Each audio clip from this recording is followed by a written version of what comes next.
a country with over 1 billion people, thousands of years of history, and the world's spiciest food. But behind the saris, samosas, and sacred rivers is a military that's so vast, so capable, and so battle-ready, you'd think it was coded by a Marvel villain. This is not the India you think you know.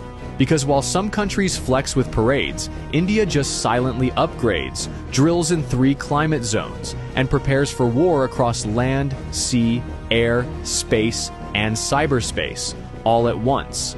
So buckle up, because India's military might, it's on another level.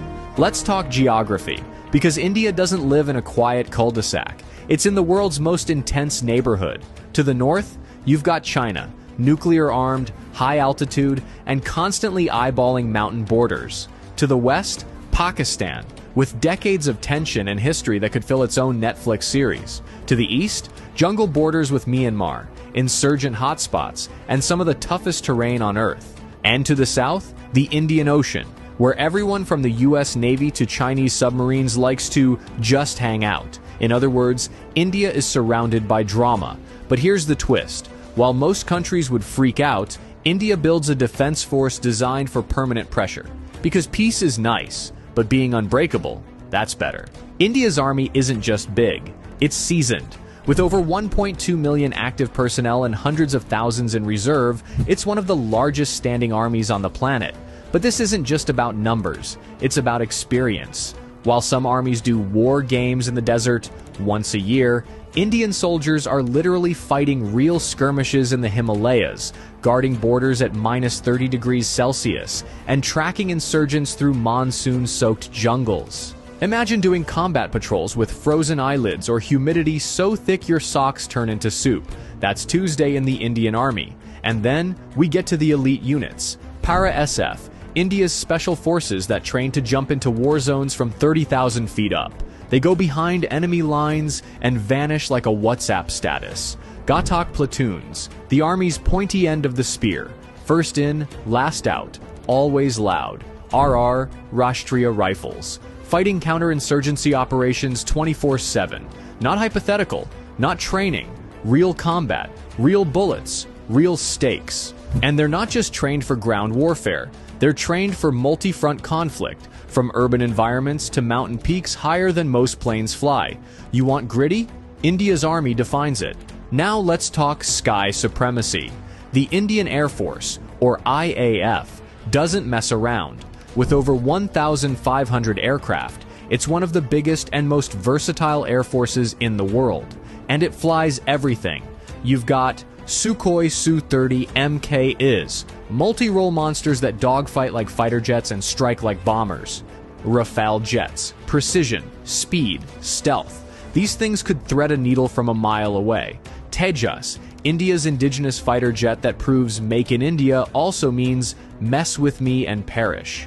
Oh, and the pilots? They train at altitudes where oxygen is a suggestion, and landing strips are made of ice.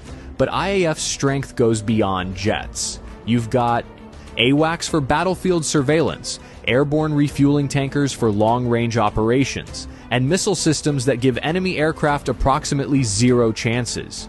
In a real conflict, India could deploy squadrons to multiple theaters, rain down firepower from 3 directions, and still have jets in reserve. And did I mention they once bombed a terrorist camp 80 kilometers into another country, casually flew back and said, "Yup, we did that"? Yeah, they don't bluff. Now, let's go aquatic. India's Navy is the silent assassin of South Asia. It guards over 7,500 kilometers of coastline, controls key shipping lanes in the Indian Ocean, and has eyes on every passing vessel. We're talking aircraft carriers, INS Vikrant and INS Vikramaditya, stealth destroyers, frigates, corvettes, and landing ships, and nuclear submarines that can launch ballistic missiles from under the damn ocean. The Navy doesn't just protect, it projects. It performs joint drills with the US, Japan, Australia, France, you name it. Why? Because India knows something every superpower knows too. Whoever controls the Indian Ocean controls trade, and India has home field advantage. Plus, if things ever go nuclear, the Navy has INS Arihant, the nuclear-powered submarine with second strike capability, meaning, even if everything else is taken out, India can still end you from under the waves. Their missile arsenal is no joke. Agni series. These are not firecrackers. They're long-range nuclear-capable ballistic missiles. BrahMos, one of the fastest cruise missiles in the world, co-developed with Russia. It hits targets faster than most people hit the snooze button. And they're not stopping there. India is investing in hypersonic tech, anti-satellite weapons, AI-enabled drones, and space surveillance. You know that time India shot down its own satellite in orbit just to prove it could? Yeah, that was the military equivalent of flexing in zero gravity. And while other nations are figuring out drone warfare, India is already using domestically built UAVs for surveillance, target acquisition, and strike operations. This isn't just defense, it's domination through innovation. Not all wars are fought with bullets. The country knows the next major war could start with a keyboard, not a gun. So the country is building one of the most formidable cyber defense and cyber offense teams on the planet. They've got CERT-IN, India's Cyber Emergency Response Team, RAW, the shadowy foreign intelligence agency that makes MI6 look like the Scooby-Doo gang, NTRO, the tech spy wing that focuses on signals intelligence, satellite interception, and cyber espionage. From protecting infrastructure to disrupting terror networks, India's digital warriors are already fighting tomorrow's wars. Today. Here's the final boss level. India isn't just armed, it's nuclear armed, with a doctrine of no first use, but a guaranteed second strike that could end cities. With a triad of nuclear delivery systems, land, air, and sea, India ensures that any attack ends in instant regret. But the real strength?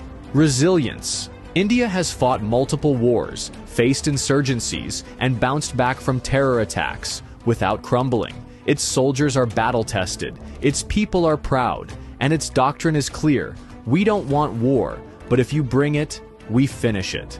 So, yeah, next time someone says India is just software engineers, spicy food, and spiritual gurus, remind them it's also one of the largest, most experienced militaries in the world, a nuclear power with cutting-edge tech, a regional powerhouse with global reach, and a nation that trains for every possible threat, just in case the unthinkable becomes real. And while India believes in peace, it's fully prepared for war. Hit that like button if you learned something new. Subscribe if you want more military deep dives like this. And remember, never underestimate quiet strength, especially when it has 1.4 billion people behind it. Until next time, stay smart, stay curious, and maybe don't pick a fight with India.